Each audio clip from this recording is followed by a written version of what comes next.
Thank you, Camilo. I'm so glad everyone could join us tonight. We have a wonderful session with Elizabeth Pettinaroli as our presenter on BookTalk.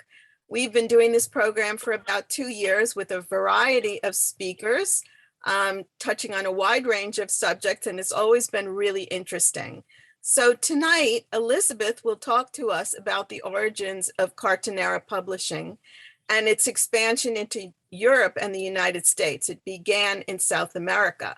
She is the founder and editor of Memphis Cartonera, a sustainable publishing project that works with activists, collectives, public schools, and other Cartonera editors to foster literacy and art in Memphis, Tennessee. Elizabeth's research includes cooperative publishing, Cartoneras, social justice, the humanities, and literary history. My goodness, did she leave anything out? She is Associate Professor of Spanish at Rhodes College.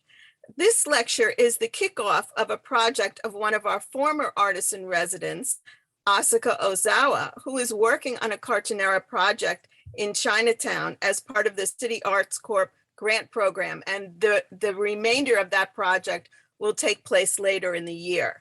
At the end of Elizabeth's presentation, as Sarah said, we will have time for questions. If you're worried that you're not going to remember your question, then just put it in the chat and either Sarah or I can prompt Elizabeth with the questions. And then at the end, if you have other questions, again, you can unmute yourself and we can have a dialogue. Thank you so much and welcome, Elizabeth. Thank you, Ronnie. Thank you so much. Thank you, Sarah. Thank you, Camilo. I'm going to close the chat because I'll get distracted. And I'll, as any good academic, I'll want to start conversation about the many things that interest us. Indeed, I'm very curious about everything. And that's why my scope is really wide. And this is how I somewhat stumbled, but also searched for the topic of Cartonera publishing houses. If you remember the most recent financial crisis that hit the United States around end of 2007-8, one of the conversations, one of the debates that was in place was, well, what is the role of the humanities, of course, and how education is not really serving the market or people or students. And as an academic and also as someone that is first generation that worries and cares about education because it has served a purpose in my life, and my parents instilled that very much in all of us, in my other 3 brothers. The meaning of what I did was very important to me. And so I embarked in a search to figure it out. What is the role of the humanities? What is the meaning of what I do? And as I began searching for alternative ways, different ways of literacy and literary projects, I love alterity. That's why I also study colonial literature, because history, things that are remote, are also part of that alterity, right? That unusual character of things. But I stumbled upon the world of Cartonera publishing. So what I'm going to show you about Memphis Cartonera has a lot of work behind it, and a lot of it I haven't done. Fair warning, as I present this work, I'm going to focus mostly on Latin America. There's a lot of work done also in Europe, wonderful work that would take a couple of talks. In fact, this should be a whole series, maybe a whole semester or a year. So I'm going to mention also very few of the publishers, Cartonera publishers, and I invite you, with simple Google search will take you to a lot of information. I'm going to give you a couple of pointers to where are the biggest sources of that information, and we're lucky to have wonderful people that have helped us collect that information. First of all, I want to thank the Center for Book Arts, Ronnie, Sarah, and Camilo for creating this space. so we can share this. I'd like to thank Azuka Osawa, of course, for inviting me, and I'd like to thank Paloma Perez Celis for mentioning me to both Azuka and the center. I'm going to share my screen because this PowerPoint will keep me organized and will keep me to task. Let me see. Oops, I think I did it incorrectly. Let me see.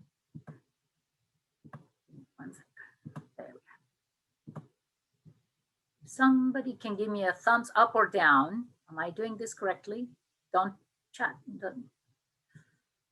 You see what I'm trying to show you? Yes, it looks great. It's great. Yeah, we can all see it. The PowerPoint? Yep. All Can good. you confirm that you don't see notes? No notes, just the Good, PowerPoint. then I can improvise. You won't Perfect. punish me if I go beyond. Great, great. So the title of this talk is Cooperative Publishing, Art and Activism. We also do quite a bit of activism. My college, Rhodes College, is an institution that believes in activism strongly, is strongly supported. So let's, as I mentioned, there's an origin, a genesis of Cartoneras, and like many good projects, the genesis is actually a moment of crisis. We have to remember that around 2001, the whole world was shaken up by a financial crisis that manifested first in Argentina with the whole process of corralitos, or little corrals, where the people's money was essentially kidnapped by banks. And it had repercussions for the financial system worldwide. What that meant is that there was quickly a displacement of communities, a displacement of workers, a displacement even of families in the middle class onto extreme poverty. And what you see on your right is one of the manifestations of that poverty, and that is cardboard collection. At that time, Argentina, and Buenos Aires in particular, didn't have a recycling system. That was the recycling system. Guys with little carts picking up cardboard and reselling it to pulp mills, who would then repurpose that material, and these displaced communities, displaced workers would earn a living, would eat from that. So with that, and this is a crisis in 2 words, which is a terrible exercise. But with that, what also happened was a whole displacement of marginalized communities and their histories, their version of reality, their version of the world, their complaints was victim of an extreme deployment of marketing campaigns and PR campaigns to be suppressed, to pretend that everything was fine in Argentina. At this time, writers worldwide also witnessed the shrinking of publishing markets. That was also affected, and also the restructuring of publishing conglomerates. Of course, that became a tremendous problem for authors and artists trying to get known and to publish and to exist from, make their livelihood out of that activity. So the story goes that 3 friends, Javier Barilaro, a plastic artist, Washington Cucurto, and Hernan Bravo Varela, were, like we all do in Argentina, sitting down, having some dinner or coffee, trying to solve the world's problems at a cafe with some kind of food and lots of coffee. And what they had around them was a world upside down, essentially. There were hordes of people trying to collect cardboard, not only cardboard, bottles and anything that could be resold to feed their family. And I remember this very clearly. I'll give you a very mundane example. I was at university at that time in Argentina, And my bus was a pretty long ride, so we all coveted our seats. And the hyperinflation was so extreme that people would get out of the bus to buy something. And to leave a bus that would have you sitting down for an hour until you got to the corner where you get out and then walk to your house is a sacrifice. But you would see things like that. You would see people even jumping from packed buses, getting out of the windows because they saw flour, milk, what have you, at extremely cheap prices, right? Because they knew that by the afternoon, inflation was in the hundreds of percent. So it was a pretty traumatic experience. Well, that's what these guys were seeing around them. And they encountered, as they left the cafe, they encountered this disheveled man with a soft drink in one hand and a piece of cardboard under his armpit. And as they approached each other and they exchanged looks, they gestured to give him some coins. And he rejected that gesture and said, I have my dignity. How about if instead you buy my cardboard? And the exchange took place and they all went their merry ways. One with his dignity, the other three with one of the most capacious ideas that I've seen in literature and art to date.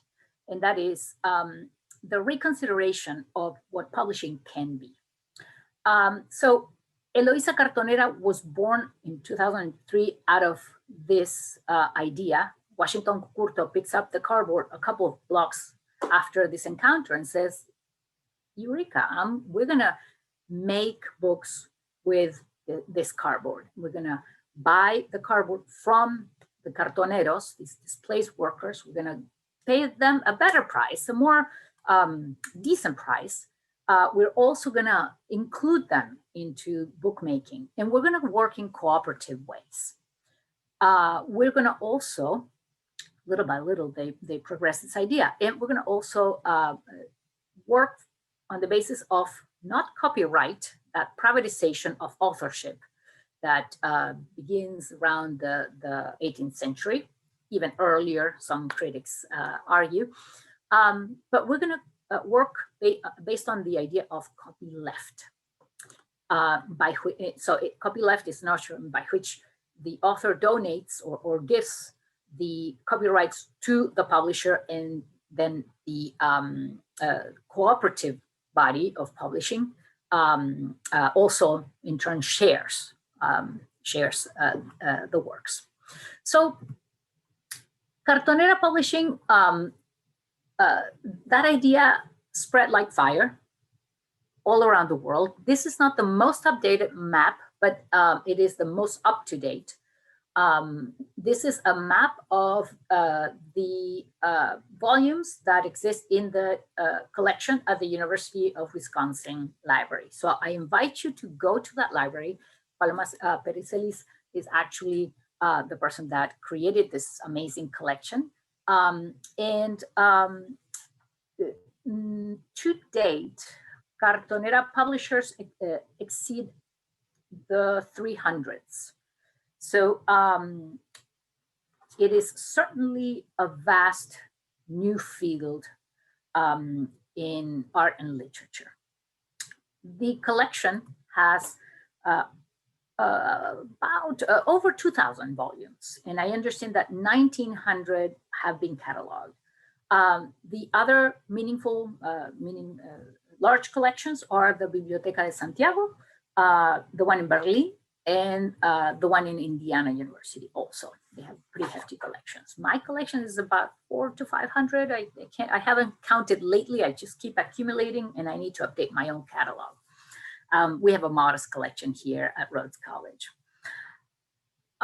As I mentioned, this exists because the labor of generous people.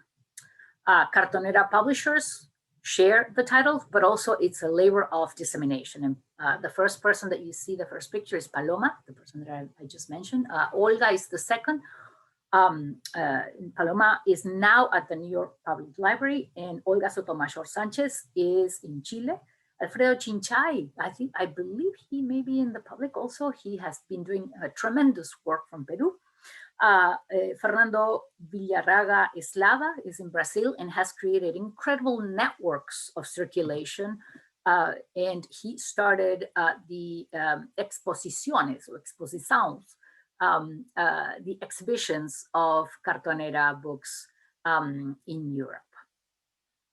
So all these silent workers, frankly, I find librarians to be most generous in spirit, create and disseminate, create these spaces for dissemination, and make sure that, or contribute to the hard labor of communication on which the Cartonera publishers depend on. So what do we see when we look at the manifestos? These are not just arts and crafts projects, like I always explain to our communities, our local communities, and to students. For me, the Cartonera is a pedagogical exercise also, not only a topic of research. But what we see is that there's a defiance of inherited logics, right? And the first one is defiance to the neoliberal logics of the market, right? And in particular, apply to publishing.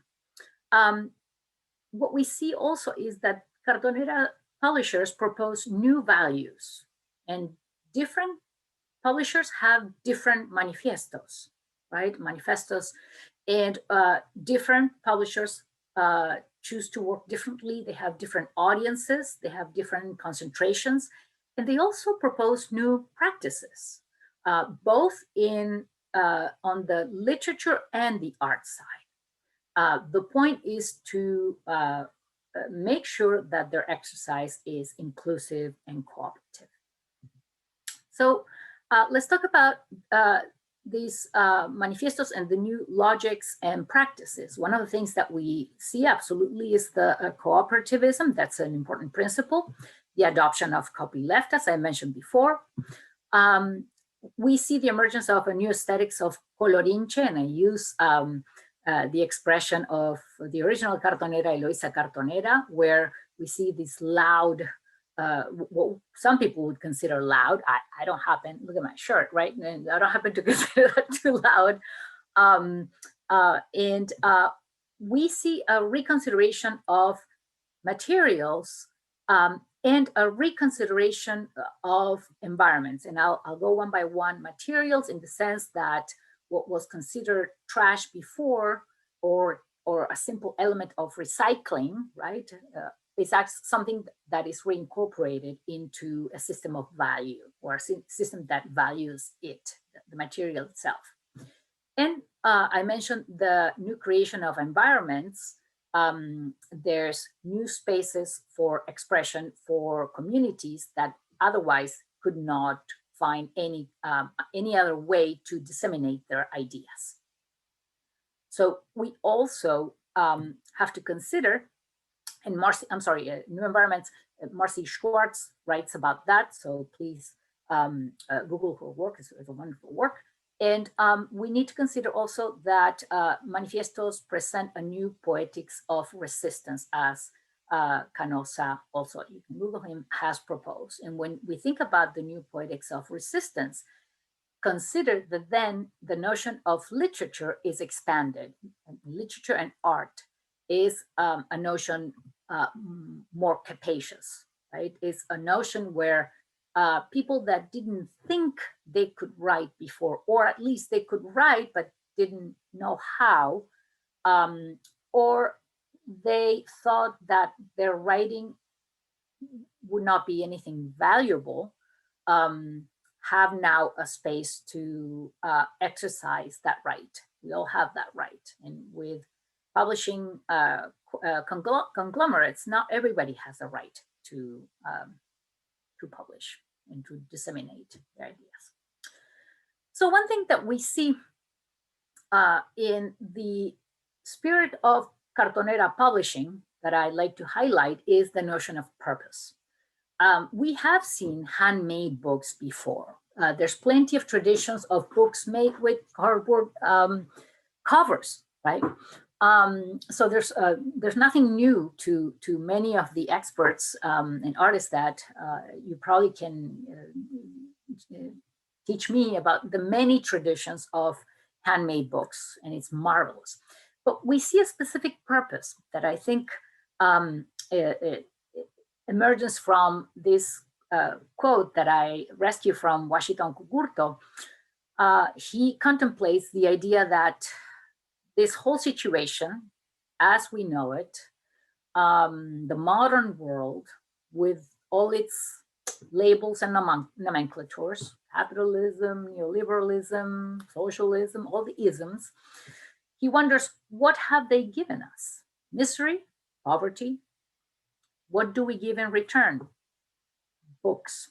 Now, keep in mind, if you ask Washington Cucurto what's the role of literature, he will tell you literature doesn't change anything. But there's a faith in the book.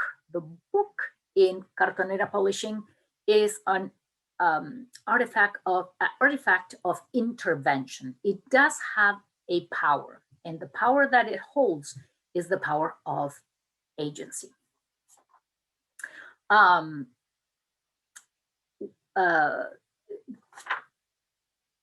Agency in particular, not in the end product. Well, of course, there's some, but in particular, in the process itself. The book is conceived as a collective exercise of intervention and representation.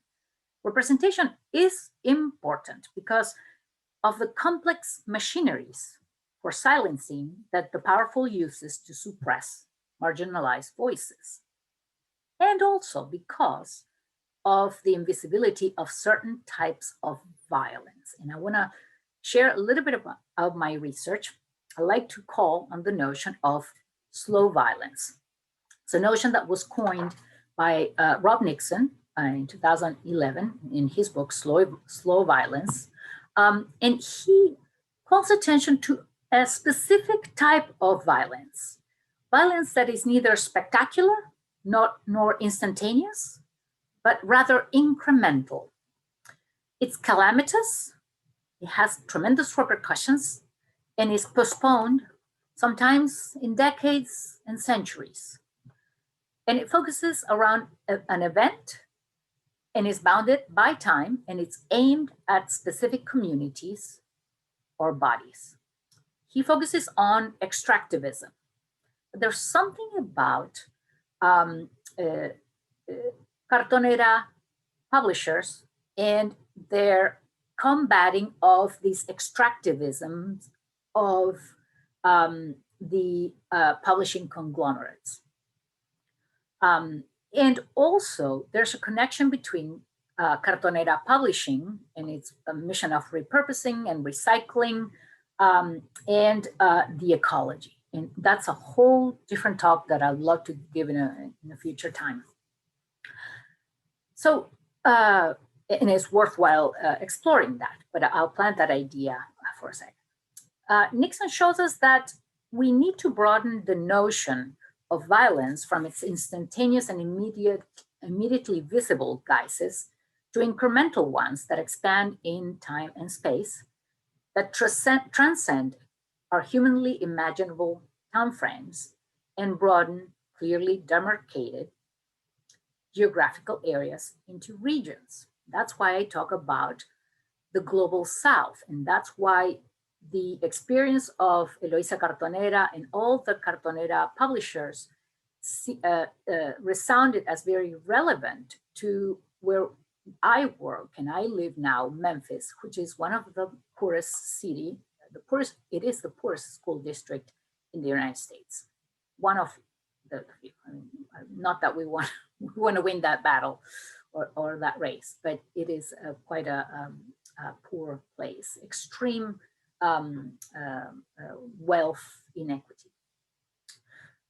Slowly and silently, this violence jeopardizes the livelihoods, cultures, and futures of millions of people in Latin America and this global South.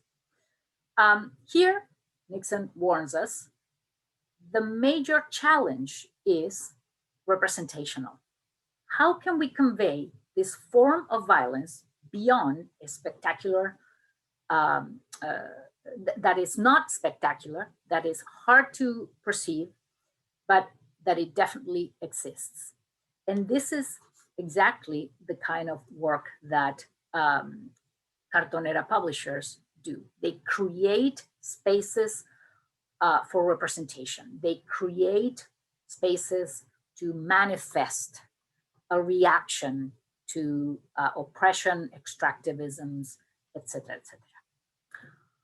So I proposed then in my research that Cartonera publishers not only have a literary, artistic, ecological, but also an ecocritical mission, because they offer alternative answers to problems. They don't solve the problems. As a publisher told me at a conference in Chile, we don't eat from this. We cannot eat from this. But everybody is proposing alternative answers to problems, proposes new theorizations of new futures in these interpretations of reality by voicing their impressions about how to interpret the same event that is being sold in the master narratives, the newspapers, as great successes. Cartonera publishers can open spaces for communities that are in disagreement and that need to express discontent. And also, I'd like to point out that although there's been some research and conversations about talking about Cartonera publishing as a universe, I propose that Cartonera publishers conceive the world not only as a universe, but furthermore as a pluriverse. And what is a pluriverse? A pluriverse is a world, this notion comes from the Andes, from Andean tradition. A pluriverse is a world where many diverse universes are acceptable and can coexist. So I'm going to give you a couple of examples of what I discovered, what I learned. Tremendous variety of in this pluriverse of publishing. There's Cartonera Publishing dedicated to education, and we can see here the work of Ani Braga and Editora Amarillo, Rojo y Azul. They do a tremendous work in Cordoba, in the province of Cordoba in Argentina. I had the pleasure to working with them, visiting them, and also translating part of their work, and I'll share that in a minute. You also see experiences with incarcerated populations. One of the most moving things that I've ever heard at a conference took place in Santiago, the first conference that I went, Cartonera conference that I went in 2015. A man got up during one of the workshops that was, one of the panels, sorry, that was being, that was taking place at the Biblioteca Santiago. And he shared that only after committing a crime was I visible in the eyes of the state by becoming a criminal. We never had enough to survive my childhood and adolescence, and no one helped my family. There's something troublesome and tragic about this. There's also work, tremendous work done in Argentina by the publisher Cuenteros, Barceros y Poetas, and right now Alberto Sarlo is the person that directs it, and he is receiving a lot of backlash for his work, not only helping incarcerated communities express themselves, but also defending their rights. I hope I hope the best for this project, because it's an extremely, as somebody that comes from Argentina also, I know that it's an extremely dangerous situation having the police against you. And there's another aspect to Cartonera Publishers, I mentioned, in that it creates spaces for marginalized literatures and communities. For instance, the first picture is a set of books from the Triple Frontier, Argentina, Paraguay, and Brazil, where they speak the 3 languages as a hybrid. The volume in the middle is from a workshop for battered women, abused women, no se toca, do not touch, do not rape, do not kill, and for queer communities, as you say in the volume Queer Nympha. And again, I'm leaving so much out of this conversation, but time is a tyrant, they say. I'm going to share a little bit about what we do, how the idea of it was brought then. I did a lot of research. I did research in Argentina, Chile, Paraguay, Uruguay. That's why I was almost eaten by a dog. At least I was chased. Good thing I was fit back then. But yes, sometimes you have to go find these publishers in remote places and expose yourself to a bit of danger. In Brazil, I brought the idea and I decided to create a course. I decided that the vehicle to creating the Cartonera Publisher was going to be a course. I have to, if there's educators in the public, I have to warn you that I already had tenure. It's a very risky thing to do. The evaluations were not good. They were abysmal. In fact, student evaluations shouldn't be used for that kind of project. In fact, it was unfair to make a course out of that because the work of students was also difficult to grade as a whole, because students were asked to improvise, to fail. They were asked, and it didn't matter how many times I would tell them, it's okay, don't worry, you're not gonna not pass the course if you fail. It was the fear of failing that it was hard for them to overcome. And also uncertainty. This were times before the pandemic. I think now we're more used to in the United States to deal with uncertainty. But back then it wasn't easy for American students students from the United States to deal with uncertainty, imperfection, things like that, right? And improvisation also. But the course was called Community and Literature in Hispanic Memphis in Latin America. We set out to work in the community. We consider community members cultural agents. We were all cultural agents, and we set up to do workshops with a number of organizations. We number about 11, that's too many, but we did it. We created a collection, which you see in the picture on the left. And students also wrote a volume of poetry, and it was a bit of an impromptu thing because we all saw that more and more we were, as we reflected about all these things, we were pushed to write. Students that hated poetry ended up writing marvelous poems as well. It invited everybody to reflection. We celebrated the end of the course with an exhibition at the Crosstown Art Center, specifically at the Story Booth organization. It no longer exists, unfortunately. They ran out of funding a couple of years ago. And then we worked, the following year, we worked with the Clough Hansen Gallery, and we did another exhibition. And we learned that we shall never work with a gallery again because, to our surprise, they didn't want us to pull out the paint because we could, and they were right to do that, but we could endanger works of art around us.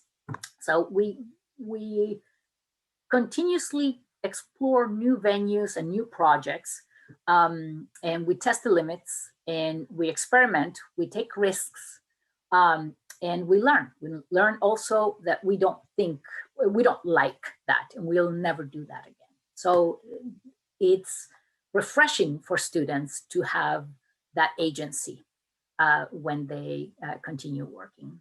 How do we continue working? We continue working no longer as a course, but as a fellowship. We're lucky. We are in a privileged position to have some funding that can pay for students a stipend. It's not a lot of money, but the prestigious line in your diploma of having done a fellowship. And so I direct the Cartonera, but they directed, meaning I make sure that they don't get in legal trouble, and I do some shopping because the college gives me a credit card.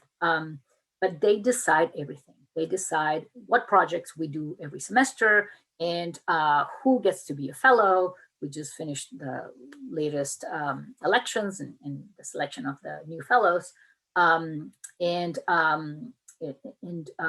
then who does what kind of work that we commit to do.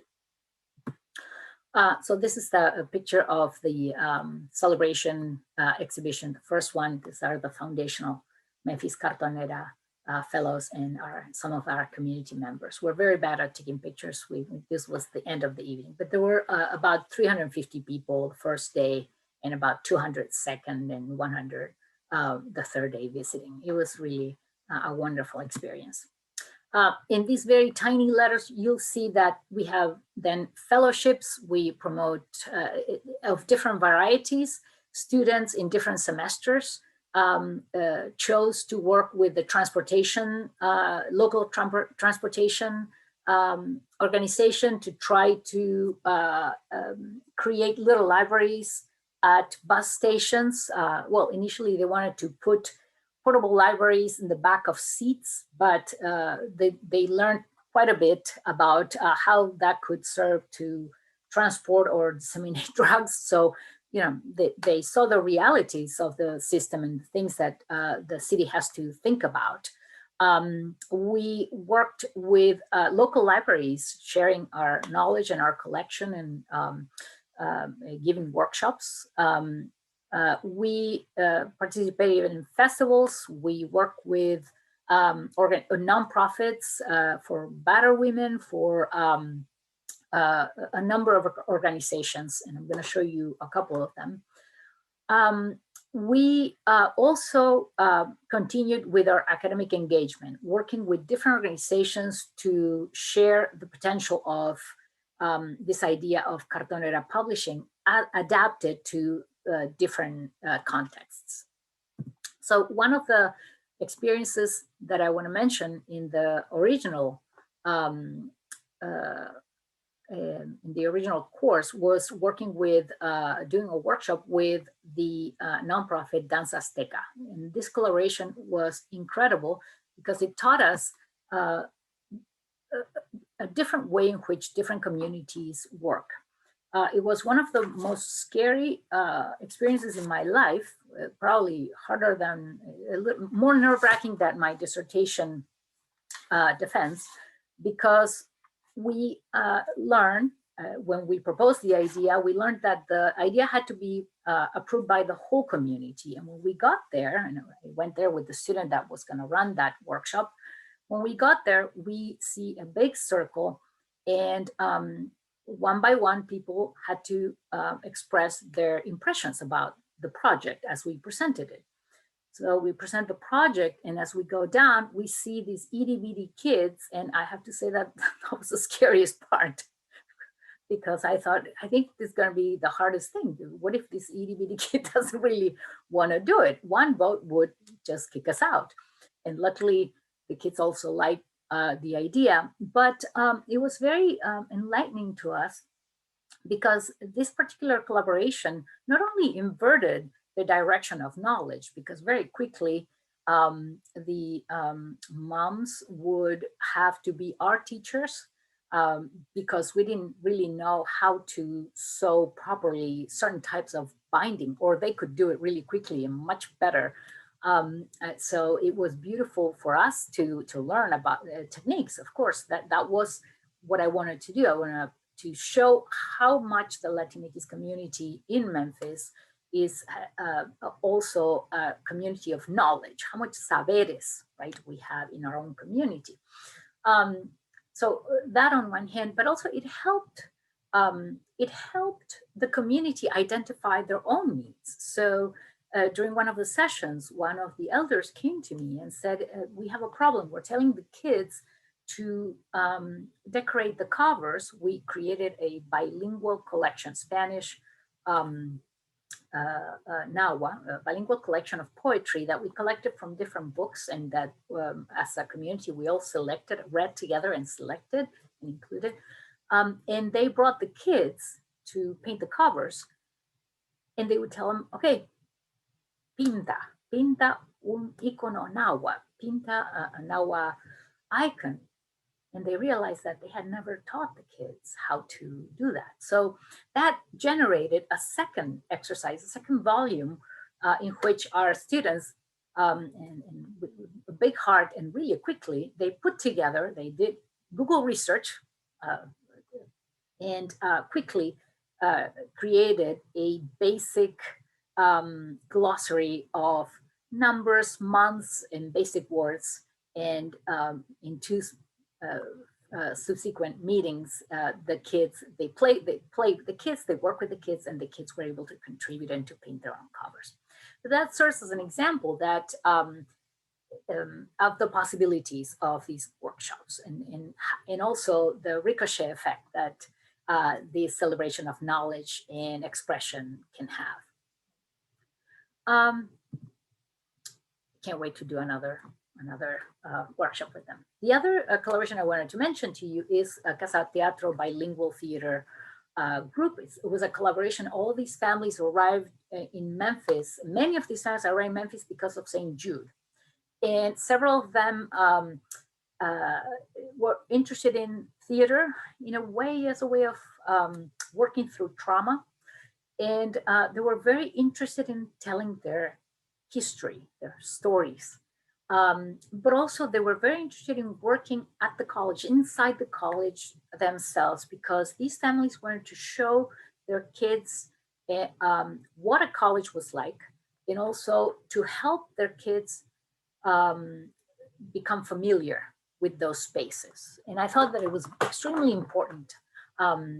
In this workshop also, there was a bit of a crisis. The student that ran it, that was in charge of, and again, running it didn't mean being the boss. Running it meant you're basically the secretary and coordinator, and meeting everybody's needs. But the student had a different idea of what it was like to be the person running it. He thought he had to bring his idea and make it happen. And more of a hierarchical idea of what that work of cooperativism. And quickly I got a phone call from the director of the theater saying, we gotta talk. And we had a conversation, and I agreed wholeheartedly, and I let that disagreement happen, because one of the things that happens with Cartonera Publishing is not a celebration necessarily, although yes, a celebration in a positive way towards being proactive, meaning conflict is to be acknowledged and addressed. So that was a really important lesson. Even during the course, there were other conflicts that emerged. For instance, one day the class ended, second or third time, and a group of students came to me and said, Profe, we noticed that there's a handful of us staying after class, and we stayed to help you clean up, and the other was just take off. And there was a very clear division. It was, every time it was Latinx students staying and helping me clean up. And so and other students leaving. So we had to address that. It was very difficult. Again, as I mentioned, I had tenure already. I could not have done it before. It would have been really dangerous for me. But it was worthwhile. It was worthwhile because it helped a lot of students with the best of intentions realize that there were things that they needed to address. There were things that they needed to decolonize themselves. We also collaborated with public schools, and Treadwell Elementary is one of the schools which has a bilingual program. It's a wonderful program. And working with public schools is brutal because you really see the structures of prison to pipeline, particularly in Memphis. One of the utmost values is discipline. So in a world where instead of discipline, we resort to engagement and creativity and distraction and all these wonderful things, sometimes we have to be very careful to negotiate those relationships with teachers, with administrators. And when the big A shows up, we know that we have to scramble. When the requirements, the requests for assessment fall upon teachers and administrators, we know that we need to cut our work and go away for a while and come back, and that the kids miss us. But programs like the one in Treadwell show us the efficacy of bilingualism, for instance. And in Snowden Elementary, our students created a Spanish program, after school program, after the state cut language instruction, foreign language instruction for all schools in Shelby County, which was a tremendous tragedy several years ago at the elementary level. I want to share a bit of our specific collection. We did a collaboration. We do collaborations with other publishers. The Editora Amarillo, Rojo y Azul. We translated. We saw that there was an opportunity to translate. There were students. One year there were students interested in working on translations and working with authors also in the region. So volumes like Elena, Francisca, and Juanito. Elena is a homage to Elena Poniatowska that Annie Braga wrote. Francisca is the story of an immigrant child that brought us to tears the first time we read it as a community. In particular, it was very moving to many of our students with DACA. And Juanito is the story of a poor child. And we work, as I mentioned to you, there's tremendous inequity in Memphis. And we work with these stories. Annie Braga is generous enough to let us share these bilingual editions to work with schools also. And we did a wonderful collaboration with Cartonera Turquesa. Ruth Perez Aguirre invited us to contribute the English translation to La Muñeca de Papel, the paper doll. And this is a wonderful work. I believe it's up to 6 or 7 languages at this time. I have one in my hand that includes even Braille in this edition. It's in Espanol, Maya, Yucatan, 2 Mesoamerican languages, Italian, English, and Braille. This was edited in 2019. And the beautiful thing is Annie Braga contributed the artwork. And if you look at the 2 drawings, the second and third drawings, she adapted the artwork to the languages. So you can see a Western nurse. There's a character that is a nurse. Somebody wants to be a nurse. A Western nurse in the middle picture, and then you see iconography that relates more to Mesoamerican life and culture on the third picture. And we also, one of the last translations that we did was a collaboration with Ucumari Cartonera, a wonderful publisher from Peru. And the title of that work is Ucumari el Oso Mieloso, which is a wonderful animal in the region. This Cartonera publisher dedicates their work to education and pedagogical resources, and they're extremely active in the networks of Cartonera publishing. That's another thing that has happened since the pandemic. The pandemic turned the world upside down because we were workshop based, right? We took our materials and dragged our carts and went to places to do workshops, met at schools, met at all kinds of institutions, meeting, being together, doing together, cutting paper, pasting, sharing techniques, creating different artistic projects was the modus operandi.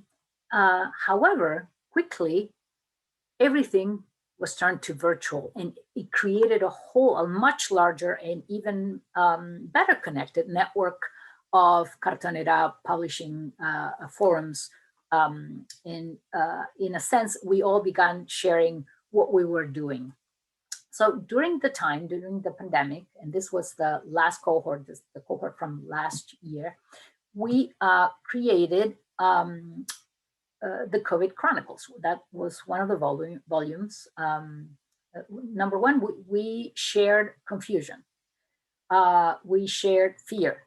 We talked a lot. We reflected a lot. We saw how we could do things safely or not. We changed our plans a lot. We failed a lot. We decided to create a volume, COVID Chronicles. We finished the volume this summer. I put a bit of an excerpt of one of the contributions. And we invited students not only to write poetry, and there's a lot of poetry, there's in some narrative, but also to contribute artwork. It was hard to talk. There was a lot of times where it was simply hard to talk. We let things flow a lot more. And our current project, we started with a new cohort, with new 4 fellows, is another need that we've identified is the need for Latinx mentoring workshops in public schools, but also at my own college. So I'm hoping, a bit like when I started, right, that I proposed studying cartoneras, the idea of cartoneras and the literature, but then mid-semester and said, can we create a cartonera? And that would be the final exam. That was a bit cruel, but it was fun. I am proposing to help to work together, to work through the needs of a community as an exercise to reflect about our own needs at the college. What do we identify? Why do we think it's needed? Well, it's to create spaces for students, to give also opportunities for reflection about what it's like to be a Latinx young person and what it's like to go to college and what are the challenges, the difference, the needs. But also we have a particular interest, and that is to help acquire the language. There's things, again, like slow violence. There's needs for which we as first generation, and this can be shared with many people as first generation, don't have the language even to express it, or don't even realize that we don't have the need, that we have the need, I'm sorry.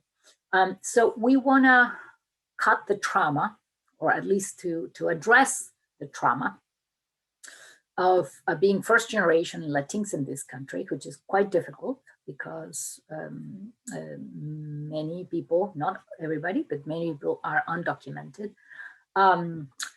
We want to help that, and we want to address that challenge.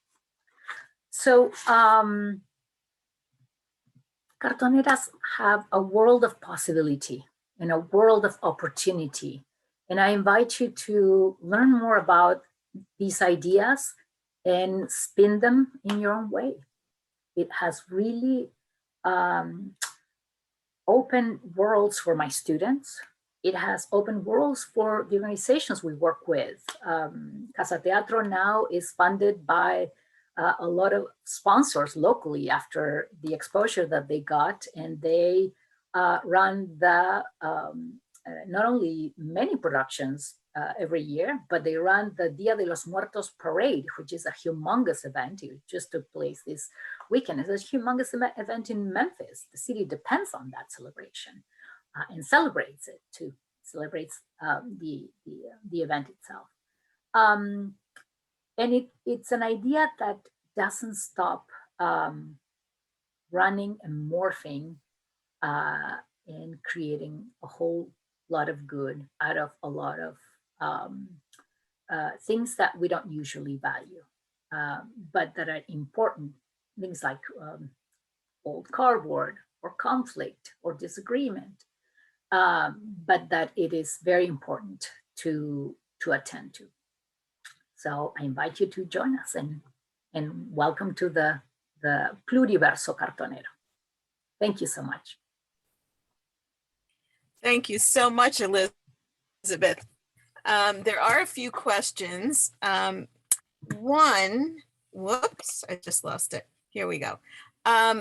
Jesse asks, when you share Cartonera books with people, kids and adults who are not familiar with the history and social context, poetics of resistance, how are the books received? In other words, in your experience, do people see the books of Memphis Cartonera as quote unquote real books?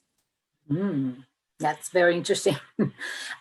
One rule I have is if somebody invites us to a space and we get the sense that they are calling us because we're an arts and crafts project, we walk away. The other thing is our students have learned, number one, our fellows have to do a lot of reading before we start working in community with the community. The content of the books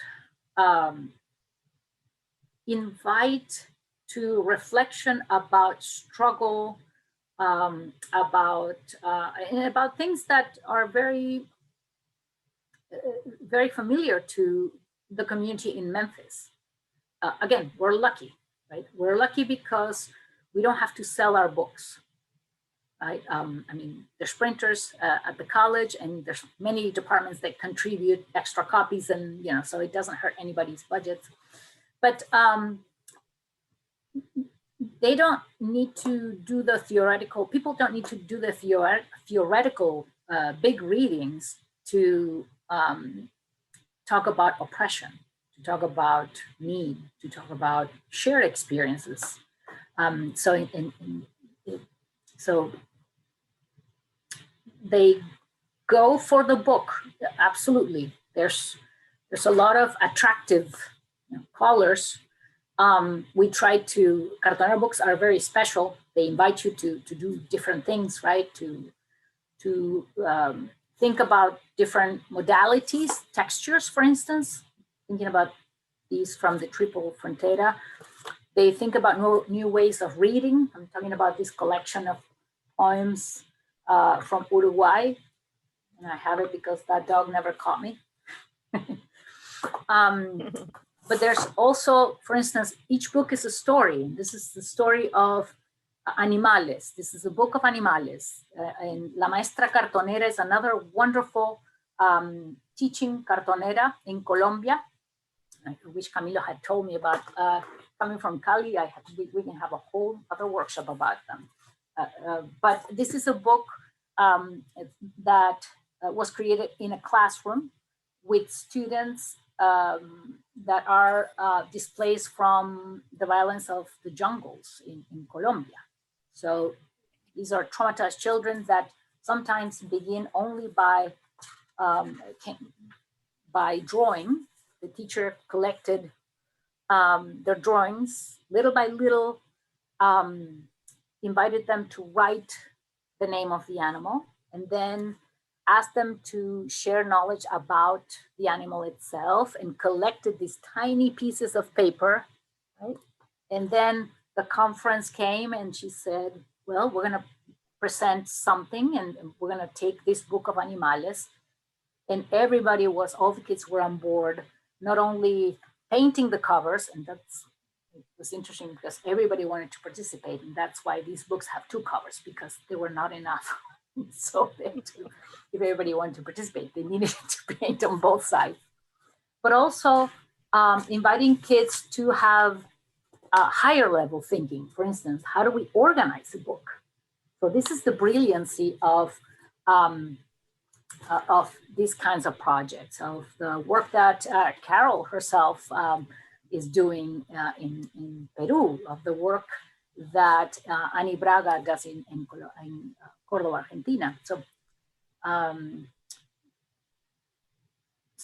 yeah. Did I answer all the questions? Okay. I'm sure that re-asked me. Okay. All right. Linda also wants to know, are these books usually one of a kind, or are they editioned? They are one of a kind in our case. However, they are one of a kind. However, for when we have non-artists in our groups, we always have some kind of a stamp or something that can help people create covers, people that feel intimidated about doing art. But they paint them differently, so we can share the basic drawing, right? Or sometimes we take an image from the illustrations in the book, if there were to be illustrations. I always try to recruit an artist amongst the fellows. And also we ask for help. That's part of the experience of Cartonera Publishing. All of a sudden, as we were struggling putting heavy things on our books, the people from maintenance walked by and look us, give us this pitiful look, and helped us create book presses out of repurposed bamboo cutting boards with a few things. And all of a sudden, when we wanted to create little libraries, the director of communication walked by and said, "Hey, I know a little bit of carpentry," and he ended up being an exquisite carpenter and created our first little library, and we continued working with his model. So everybody in the community starts to see a need and wants to help you. Maybe it's the sexiness of the colorful covers, or the spirit of the community. Okay. Art asks, can you give an example of how the collaborative process works? And I'm just going to elaborate on it a little bit. It seems like mostly you work with organizations that already exist, like a theater company or a school or whatever. I'll just insert this question. Do you ever kind of find a community yourselves, and try to engage them? One that is not involved in an organization already. But Art's question was, he would like a step-by-step of how a collaboration worked, like from beginning to end. In many ways. In a variety of ways. Sometimes people come to us. And one thing that we like to have is a shared experience of reading, because that shared experience of reading something usually invites us to reflection, and that reflection drives us to writing. So that's on the writing workshops. We were lucky to start working the year that The Little Prince became copyright free. So we started doing a lot of editions of The Little Prince. And so in that sense, we could work with middle school children. So that was a different kind of beginning of workshops, saying, okay, kids, your teacher said we could come and bug you Friday afternoons. And we have a joint project, but we need your help. And of course, you're no longer teaching kids to do something, you need their help. And so different communities have different points of engagement. Some communities like Casa Teatro, where we approached them and the adults had a pretty clear idea of what they wanted. They had the idea that each family was going to write their story together and then shared it in the collective volume. So the production of the text, then we have to debate with each set of fellows and with community members, with these cultural agents. Do we edit or do we not edit? There's times where we have spent time in our workshops editing, and some communities say, nope, as is. And it's enlightening also to do that. It's risky and it's fascinating for our students to learn from that, to learn that imperfection is it's an important part of life too, and it's valued. And then we always have to negotiate time. It's the hardest things for schools. They have no time and they want things now. And they want to show it to the parents, right? And our process is much longer. So it's always been a struggle and a constant negotiation. We make it happen. We do make it happen. And sometimes it works better than others, but the process is important to us. We give time to art, we give time, artwork, we give time to binding. And with the exception of COVID Chronicles, which we have not quite presented to the community yet. We're going to do that in November because they allow us to gather outside. We always try to gather in celebration. Okay, I'm going to read this last question and then I invite anybody who wants to unmute themselves. Yeah, Ronnie, you had a question about, have you ever done work with a community that kind of didn't, what was the question? It didn't exist, didn't belong to an organization. Well, the work was not already grouped. Yeah, the work we're going to do with, yes, we did open workshops where community members showed their expertise.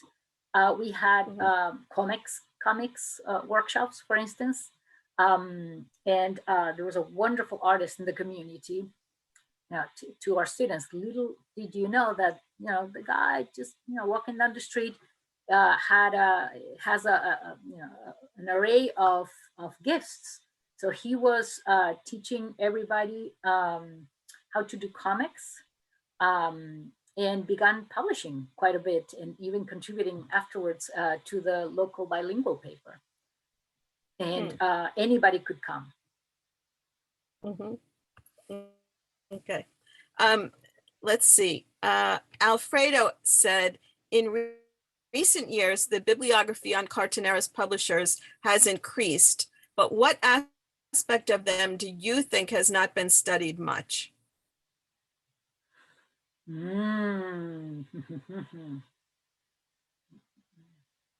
don't think there's enough. And again, there's not as many, of course, as in South America or Central America.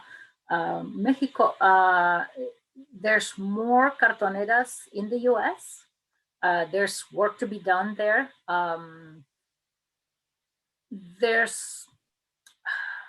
I think there should be a volume about cartoneras and education as applied to education with successes and failures. I'm very much about, I think I should have been a scientist maybe, because when they failed, they collected, then they call it research.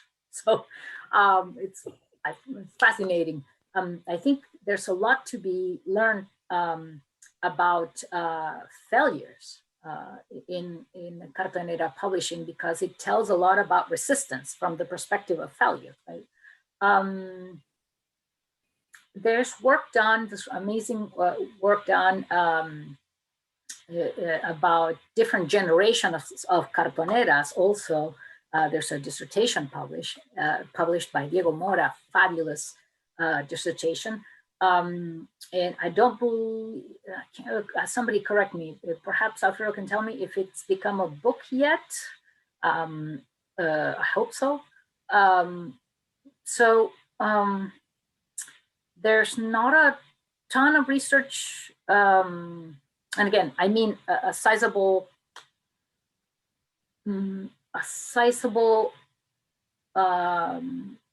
a bulk or a volume or even something or even a conference done about the connections between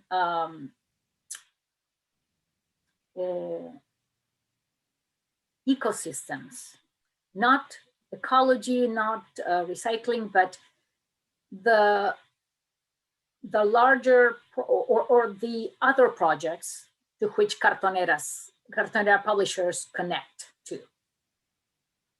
That's something that I observed, that there's lots of connections to other things very quickly. And that's also an area of research that is, I hope forthcoming. I hope somebody picks up that idea and runs with it.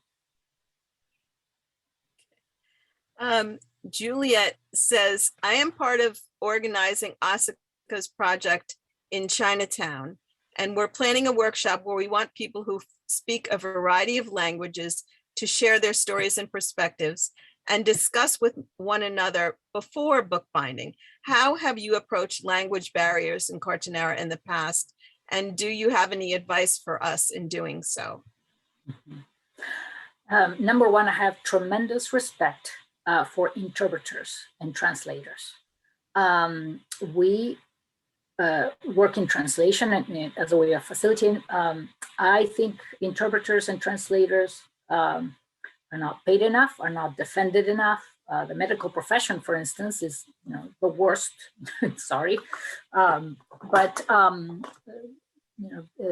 they only want volunteer people translating. I think we need to respect the work of translators and interpreters and engage them more in this project and pay them if they need to. I mean, they have to eat.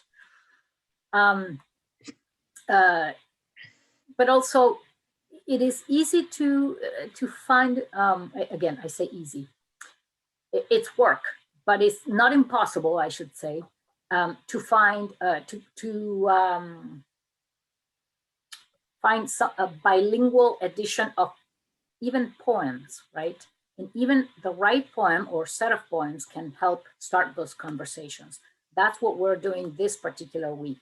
Students have been, for the Latinx mentoring workshops, students have been reading a set of poems, and they need to figure out which is going to be a couple or one, because sometimes students don't have the time or they don't do the homework. So they're going to have to read the poem quickly right before joining the workshop.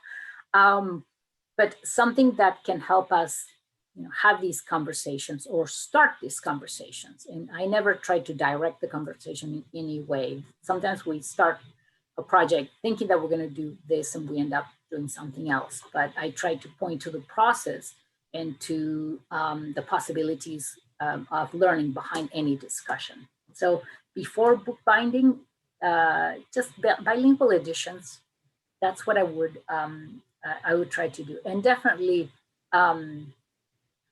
yeah, engaging interpreters. That's the only thing I would think of. I hope I answer your question. Anybody who would like to unmute themselves and ask a question, I think we have time for one or two more. I mean, I'll just ask while we're waiting, if you have found that people feel at all possessive about their books, do they have any reluctance not to, give them away? Yes. And I'm looking around. There's a yes, we do have, and I do give students and community members the, let me stretch a little, the opportunity to keep their book, but they have to make a second one. So I exploit people. And I'll show you one book as a parting gift. This is an edition of The Little Prince that one of our students, who is now in med school, made in one of these workshops. And this is a student that had a very hard time. He suffered from a lot of anxiety. It was really hard for him. And he had big aspirations. Med school is pretty hard. So he loved our coming because of the space of reflection, of community, cooperativism, all these wonderful things. And he made this copy of The Little Prince that I'm going to show you. And this is the copy. It's a very special copy, and it was important for him. He wanted to keep it. And I said, no problem, you can keep it, but you have to make a second one. And it was important for him because he wanted African-American kids to see themselves in the story of The Little Prince. This is a book dear to my heart also. If you notice, he didn't finish it because he had to go study for the MCATs. So he gave me the book and he said, Profe, you have to keep this book. I'm gonna take it, but when I come back, I need to finish binding it. And it's been a couple of years. And every once in a while, he sends me an email and asks, how's my book? And I said, waiting for you and for our binding session. So yes, sometimes people get possessive. I found a way around it, but also sometimes that possessiveness creates connections. So I have my connection and hopefully he'll come back very soon to finish his binding. Okay, I'm just going to read one last one and then we're going to let you go as much as we don't want to. This is from Rosiel. I was very surprised to hear that Cartonera Publishing has become very big outside Latin America and how the larger collections of Cartoneras reside outside of Latin America. What do you think this says about Cartoneras, and how has the message behind Cartoneras changed, if at all, because of this? And again, I said the largest, but that doesn't mean that the other ones are not sizable. And also it means it's about circulation. The fact that the biggest libraries, so Wisconsin has a lot of them, doesn't mean that more libraries in Chile, Argentina, or Lima has an incredible, Alfredo should be giving one of these talks.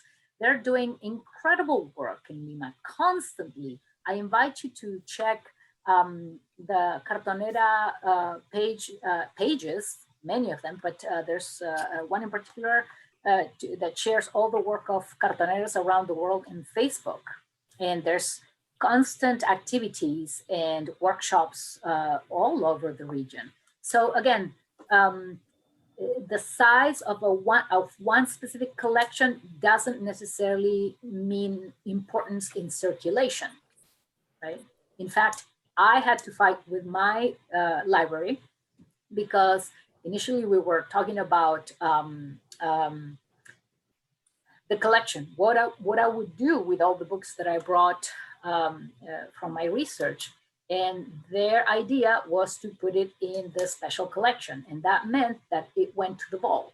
And if it goes in the vault, is precious materials that can only be handled from a specific time, which is not, your open library times, and also with gloves and what have you. And Cartonera books are not for that, are to be handled and read and read again and again and again and shared. So yeah, it is a different kind of use. That's what it tells about cartoneras. Cartoneras are books that are to be freed. But we're lucky to have the collection in Wisconsin, that's for sure. That's incredible stuff. Do you think I don't know if those got donated or how they were acquired, but I mean, if it was a collection, can you specify, that this has to be in public view? I mean, can you only make the donation? When you say those, do you mean the ones in my collection? Well, I'm just saying, like for instance, Wisconsin.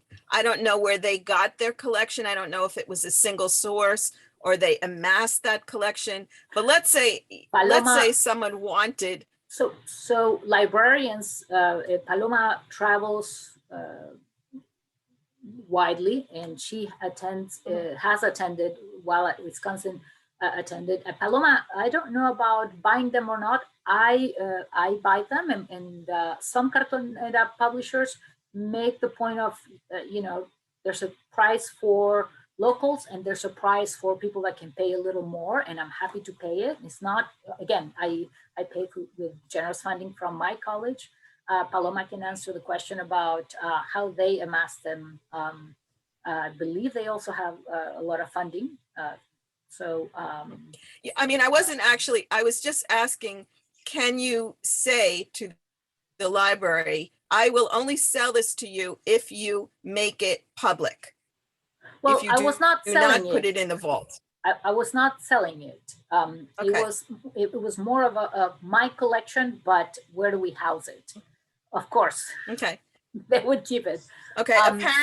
Apparently there's someone here that can answer the question about Madison. So Please if do. you would unmute I didn't yourself want to and say tell it. us. Yeah. Hi, this is Paloma, actually. Hola, Paloma. Hola, Elizabeth. So the collection at UW-Madison was a labor of 17 years of collecting. I started it from scratch. I met Eloisa Cartonera in their very early years and thought that it was something that was important to document as a librarian. I never imagined it would grow the way it has grown as a movement. And there were discussions at the beginning because we thought it would be only Eloisa Cartonera, that it went to special collections so the books wouldn't be altered, meaning that they wouldn't have any extra, all the different markers that a book gets when it goes into a library. If it goes to special collections, it doesn't get any alterations. So that was a reason to go to special collections.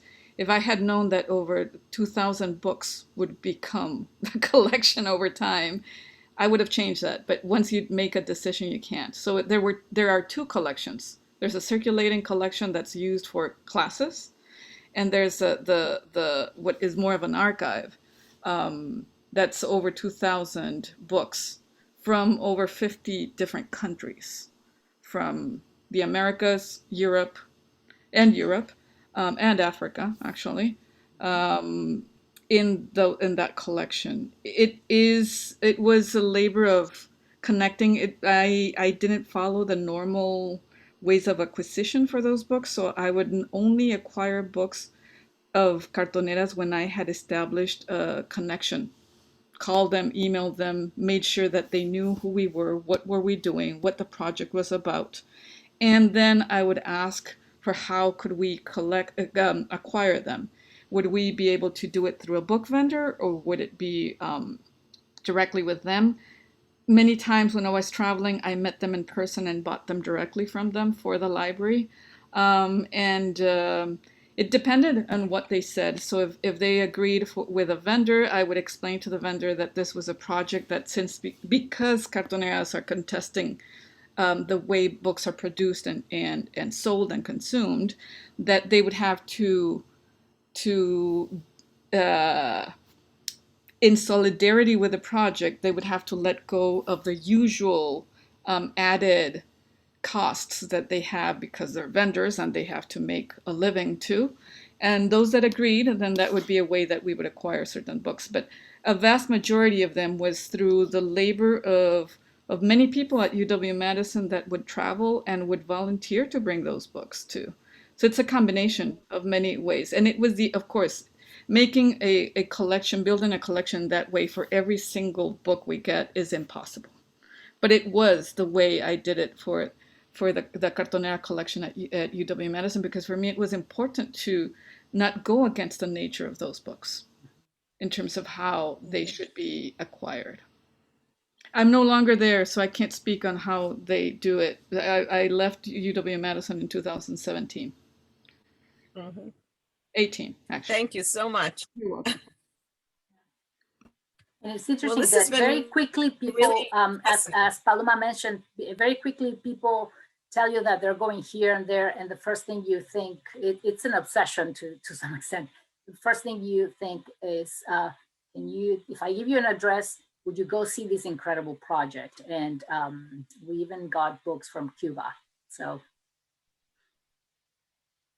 and Colombia. Camilo. Well, I feel like we've just touched the surface. I mean, it's really, really We have. exciting, and I am Indeed. excited to see how Asika's project is going to develop, and I hope to keep in contact with you and keep learning about this. It's really wonderful. Thank you so much. Thank you for inviting me. Thank you for allowing me to show what Memphis Cartonera is doing. And yes, this is only the surface. Please go Google and have fun. Okay. Thank you,